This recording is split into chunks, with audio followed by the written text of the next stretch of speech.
Good morning, sir. Okay. Everybody able to hear me? Yes, sir. Okay.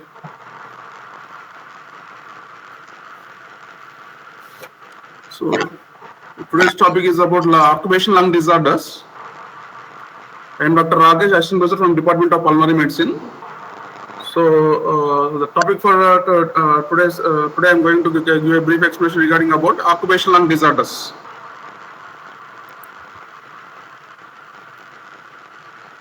So there are many occupational lung disorders. So especially if you see the lung disorders that are concerned to the labor workers, those are working in especially factories like coal industries, silica industries, coal workers pneumoconiosis. So this is the commonly noticed in those people. Coal inhalation can result in industrial bronchitis, coal workers pneumoconiosis, presenting as either simple pneumoconiosis or as complicated progressive massive fibrosis. Complicated coal workers pneumoconiosis. That is complicated coal workers pneumoconiosis, also called as progressive massive fibrosis.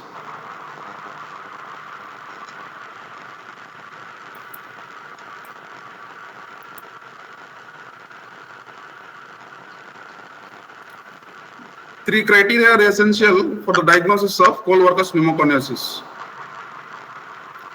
Chest X-ray it should be consistent with the features of coal workers pneumoconiosis. Work history, typically underground coal mining. Those who are working on the underground coal mining, there should be sufficient exposure to those coal particles and latency to result in pneumoconiosis picture. Absence of other should also exclude other illnesses that mimic coal workers pneumoconiosis. So based on these three criteria, should go into the diagnosis of coal workers pneumoconiosis. Radiograph in simple pneumoconiosis, it shows small opacities, small nodular opacities ranging in size from pinhead to 1 centimeter in diameter.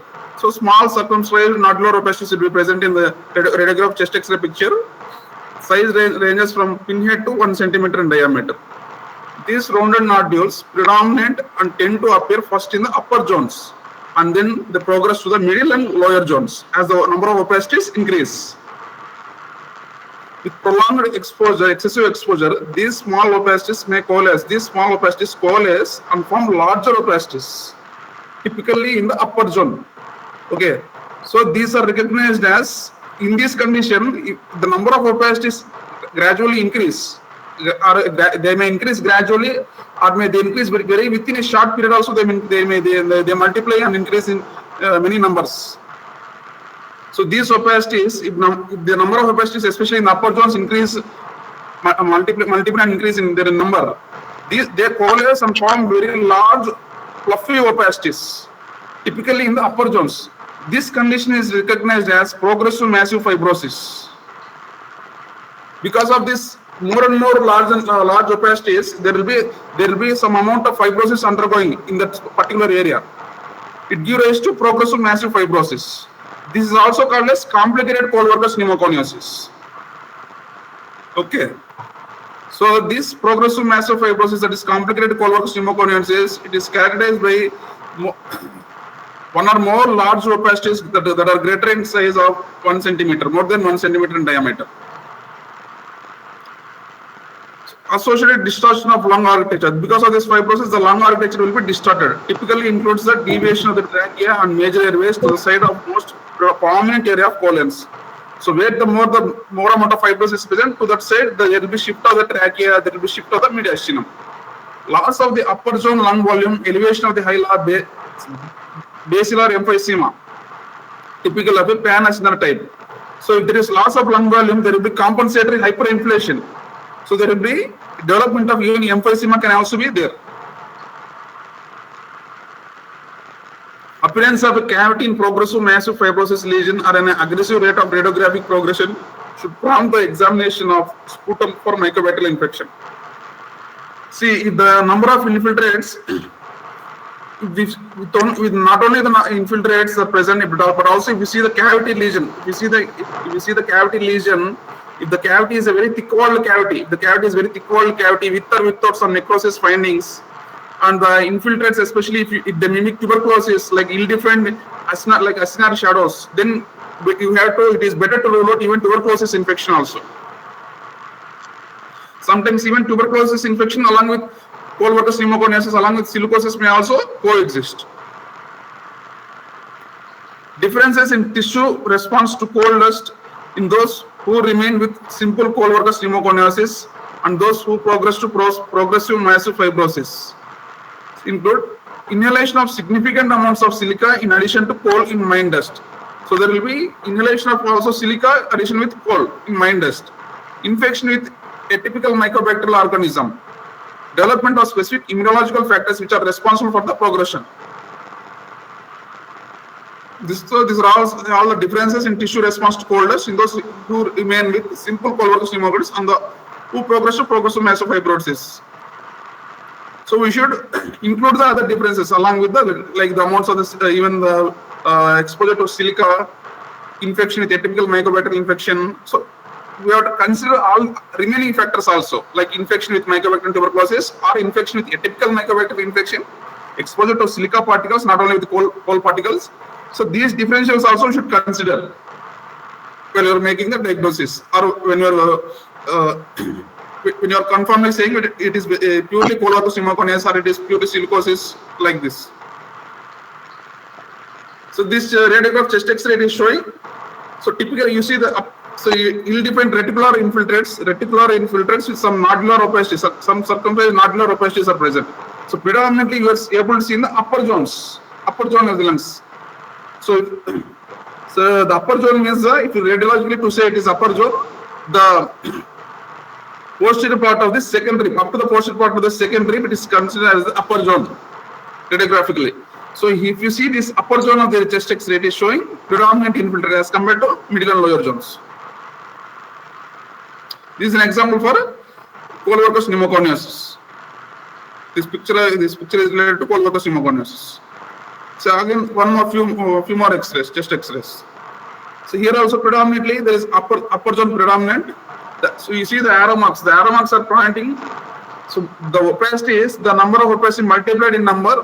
They multiply and they coalesce together. These opacities coalesce together. Then this opacity the size increases like greater than 1 centimeter. This fluffy dense opacities we are seeing. This arrow marks are pointing fluffy dense opacities, very dense opacities. These opacities coalesce together. So these opacities are even nearer to the hilar. Okay. So these opacities may also be associated with lymphadenopathy also. We have to suspect lymphadenopathy also in these conditions.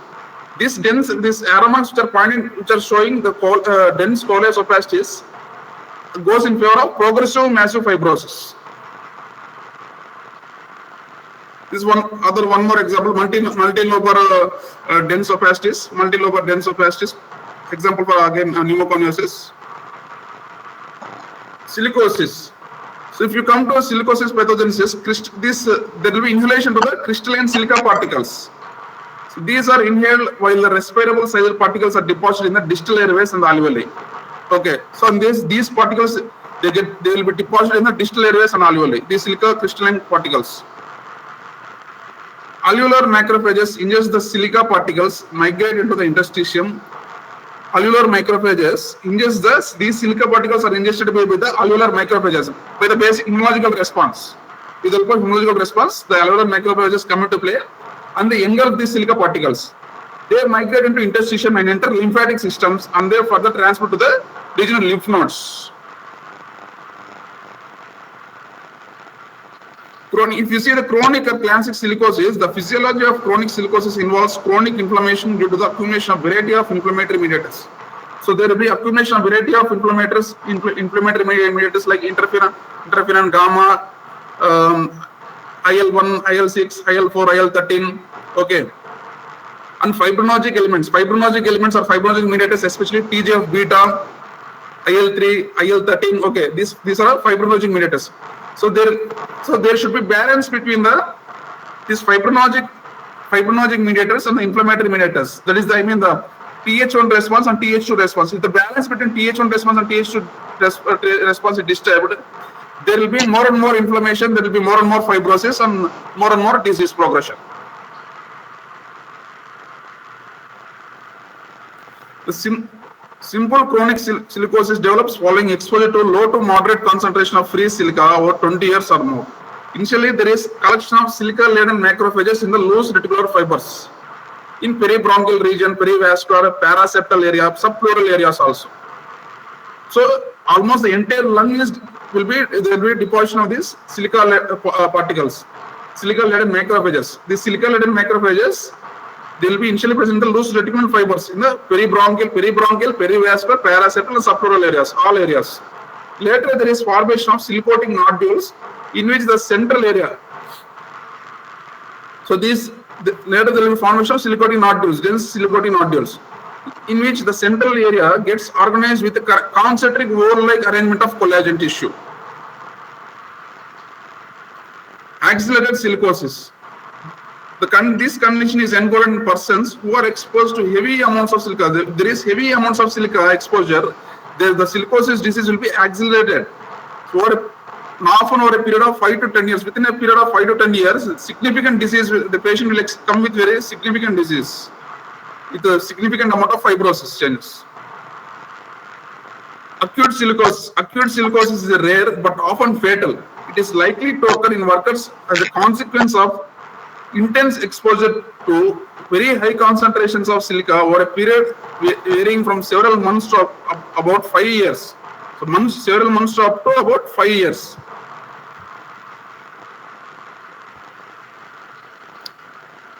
Characteristics of tuberculosis in silicotics. So we have to, as we discussed in the previous slides, we have to suspect tuberculosis infection also in this silicosis disease or in this Coloworkers pneumoconiosis disease. So when we will suspect this tuberculosis along with this other silicosis pneumoconiosis or Coloworkers pneumoconiosis. So if there is, especially in case of immunosuppressed people, especially in case of immunosuppressed people, and if you see the number of infiltrates and the respiratory symptoms, they progressively increase. And there is rapid progression to fibrosis, and there is frequent recurrence of the problem. And if there is there may be poor response to anti-tuberculosis therapy also. So that means what?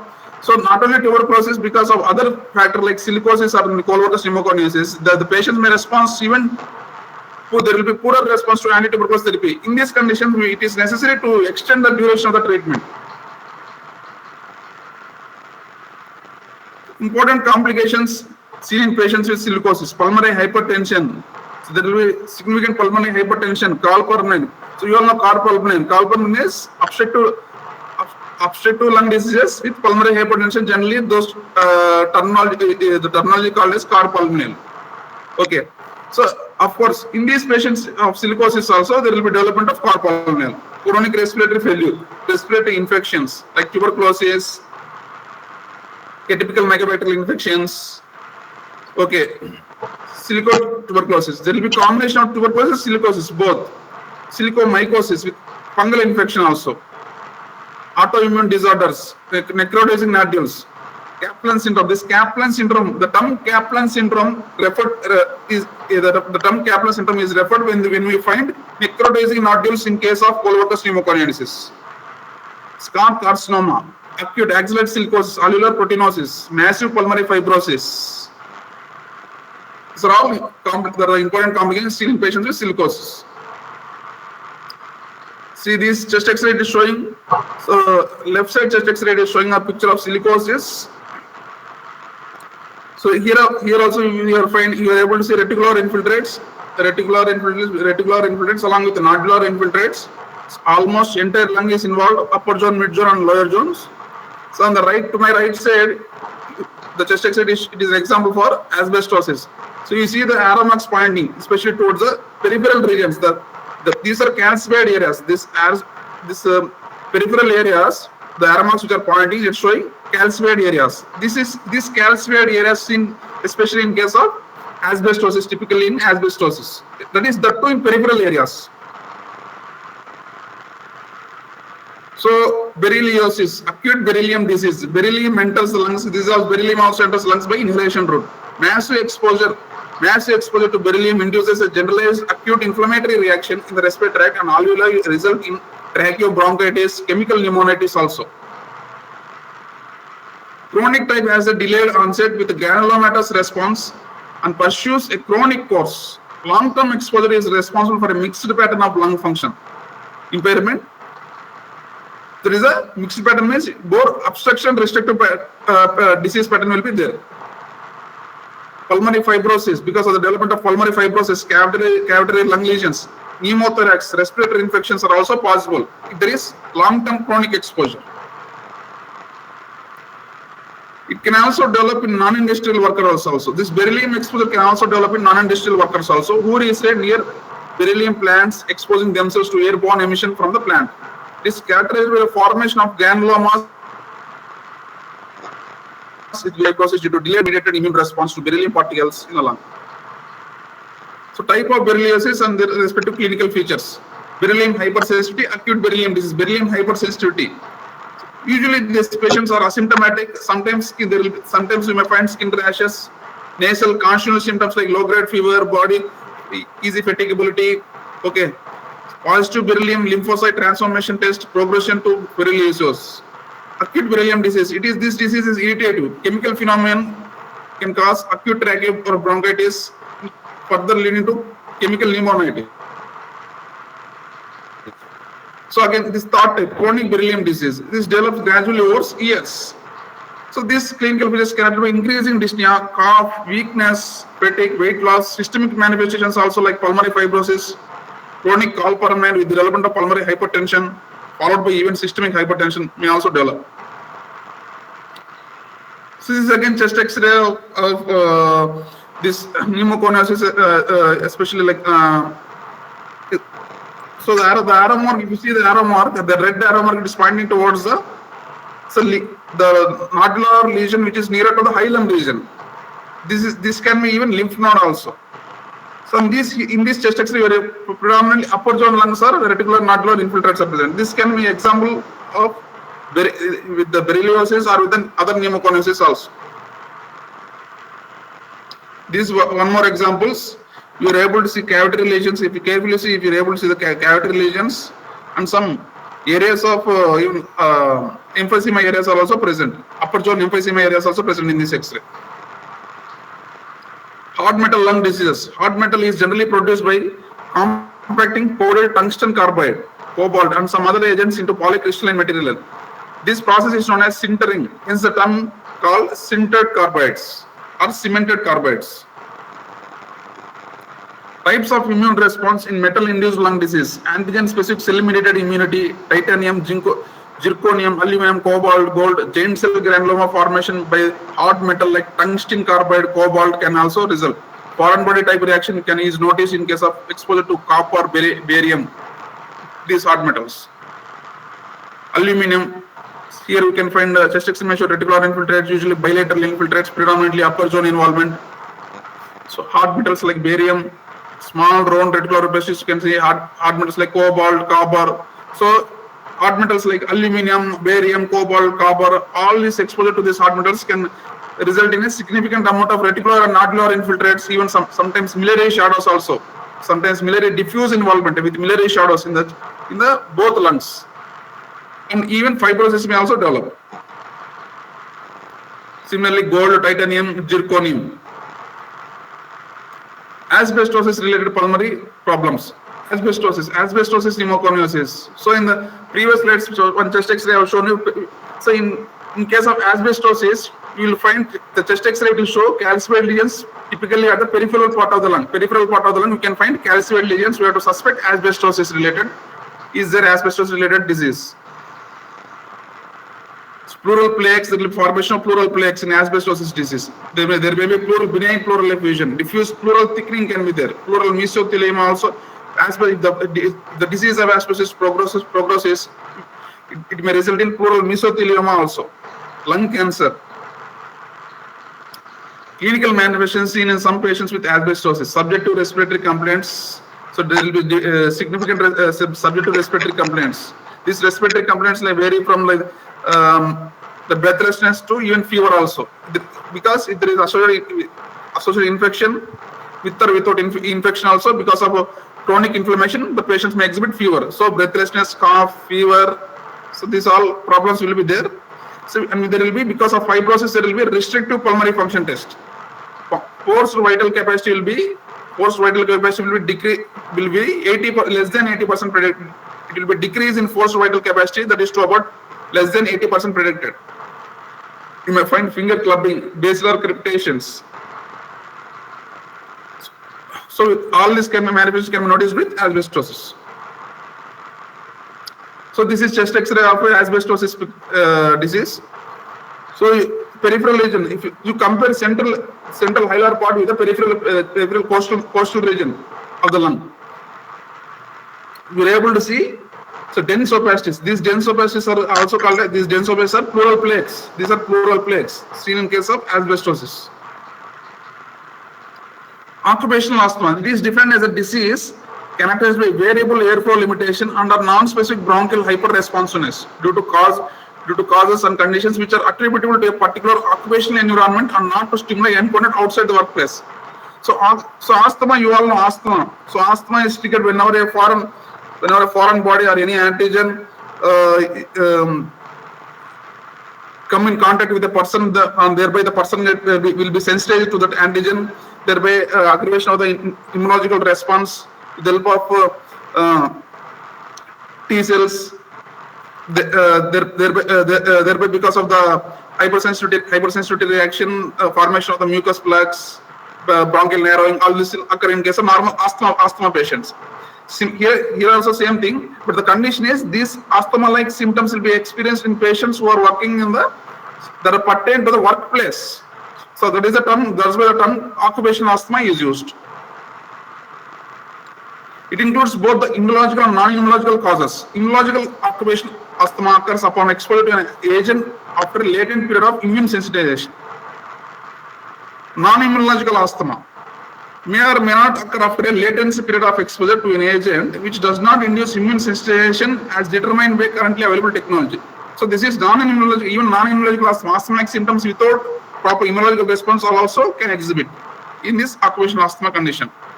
It has also been defined by the presence of reversible obstruction of the airways associated with bronchial hyperresponsiveness caused by inhalation of dust, gases, fumes, vapors that are produced at or instantly present at the workplace. It excludes bronchoconstriction caused by exercise or cold air. Pre-existing asthma does not preclude the development of work-related asthma. So there should be pre-existing asthma should not be there. Pre-existing asthma should not be there once you label it as occupational asthma. Because this occupational asthma is completely related to the work-related asthma. And it may be immunological or it may be non-immunological also. Occupational allergens. There may be high molecular agents or low molecular agents. High molecular agents, examples, animal proteins, plant proteins, enzymes, legumes, seeds, insect, vegetable gums. Low molecular weight compounds, wood dust, metals, diisocyanates, fluxes, anhydrides. So coming to hypersensitivity pneumonitis. Hypersensitivity pneumonitis is also called as extrinsic allergic alveolitis previously. It is a complex group of immunologically mediated alveolar or interstitial lung disorders characterized by repeated inhalation of wide variety of airborne allergens.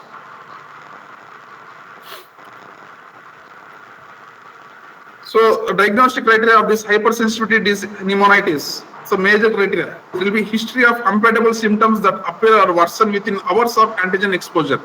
Exposure confirmation based on history. So exposure confirmation based that should be based on history. So we should take the careful history. Is the patient having any exposure to birds? Is the patient having any exposure to birds, pet animals, any plants? Because those patients who are exposed to birds, pet animals, plants, they are more prone to this development of this hypersensitive pneumonitis disease. So careful history is very important. And we should also ask about we should also rule out some basic investigations, allergic investigations also, like absolute eosinophil count, aspergillus test, serum precipitin testing. So even sometimes we may do bronchoscopy and send for bronchial lavage analysis, where we will find predominant lymphocyte count. Compatible abnormalities on chest X-ray, HRCT. So HRCT findings and chest X-ray findings, there will be. We should also rule out findings that are present in CT scans and chest X-ray also. So So generally the findings in CT scans and chest X-ray will be there may be the term called as mosaic attenuation is used. Mosaic attenuation means there will be air trapping. Like in emphysema patients, air trapping will be there, air trapping.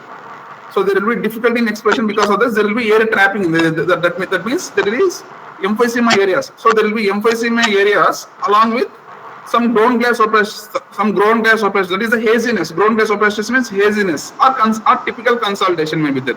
So there will be consolidation or ground glass opacities along with emphysema areas.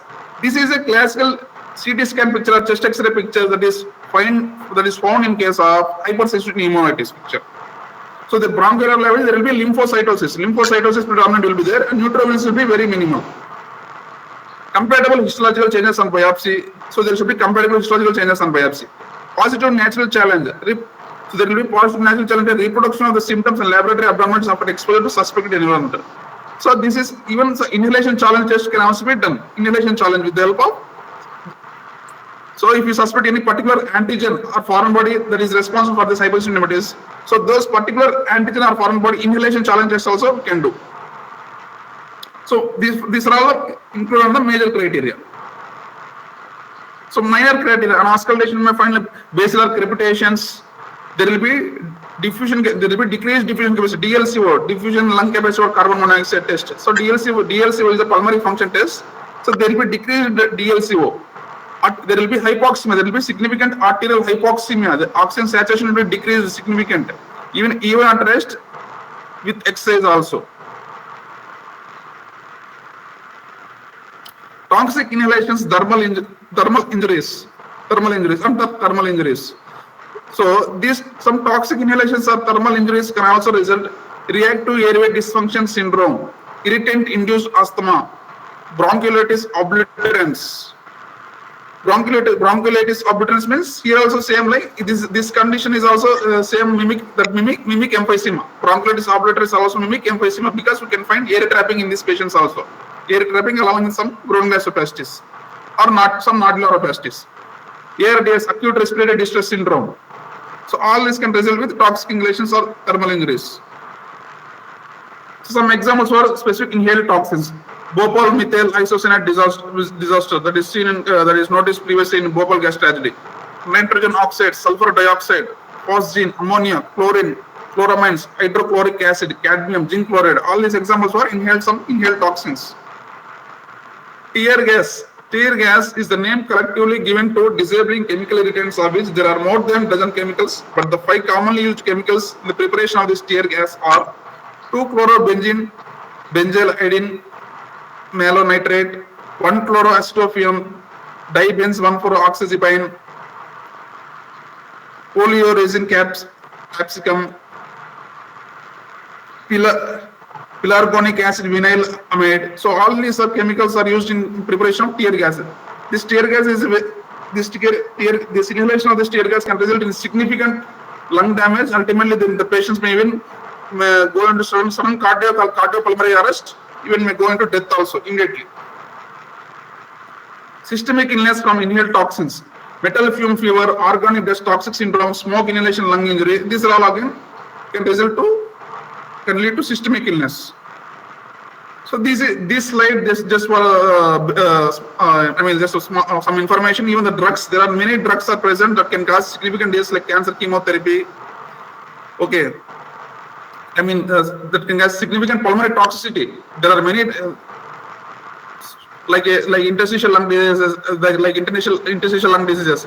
So till now, what we have all discussed is about the pneumoconiosis diseases. Pneumoconiosis because of coal workers, because of patients working, because of persons working in coal worker industries, because of persons working in silica industries, inhalation to beryllium, inhalation to toxic fumes, hypersensitive pneumonitis, occupational asthma. These are all very much pertain to occupational disorders, all occupational lung disorders. So this slide is just for some information. Even though there are many drugs that can cause significant pulmonary toxicity, like anti-chemotherapy agents, immunosuppressants like cyclophosphamide, azathioprine, long-term corticosteroid usage, some antibiotics like colistin, non-steroidal NSAIDs, okay, anti-inflammatory agents like NSAIDs, cardiac drugs like beta blockers, AC inhibitors. All these also can cause pulmonary toxicity.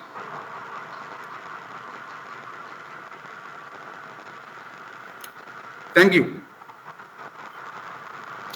Any doubts?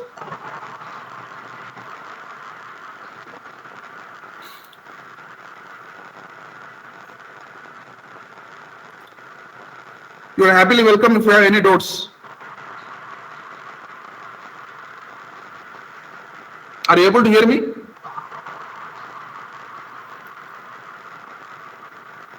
Yes, sir. We are able to hear you. Yes. So I am ready to take your doubts. Do you have any doubts?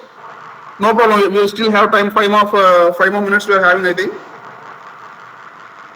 So 15 minutes more we have. So any doubts, please. You are welcome. I'm happily and ready to clarify your doubts.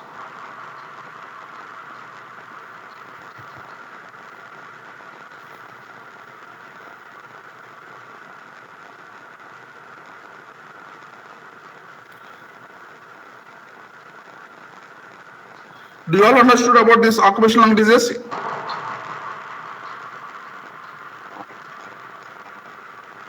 Do you all understood about this occupational lung diseases? Yes, sir. Okay.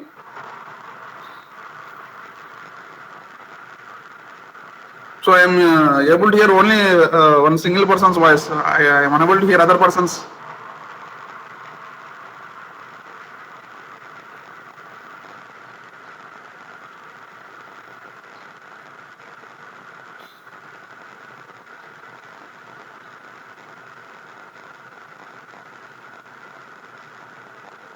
Any doubts, please?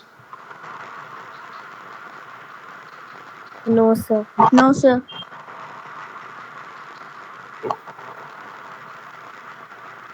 Do you want me to repeat anything? If you want me to repeat anything, I will repeat. If you don't understand any particular specific slide or anything, any problem is there, you can tell me.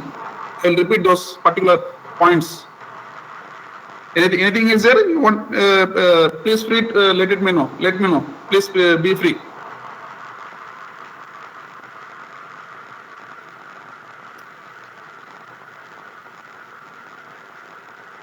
If you don't understand any point, anything, any slide, any problem is there,